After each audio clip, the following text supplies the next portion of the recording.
Ana miaka 25, ana mtoto, ni mfanyabiashara, anajiweza. Aliongezea moja hapo single mother. Watoto 2000 wanaongoza kwa single mother sasa hivi. Hiyo ni kawaida sana. Yaani sasa hivi ni kitu cha ambacho mtu akikwambia mimi ni single mother hawezi kushtuka. Yaani huwezi kushtuka.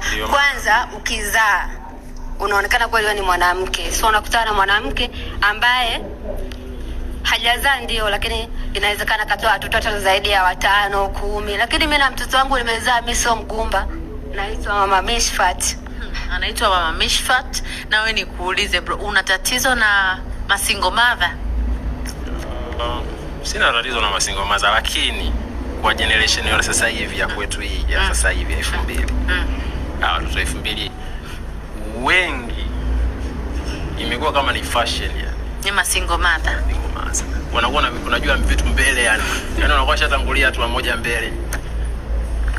Ana miaka 25, ana mtoto.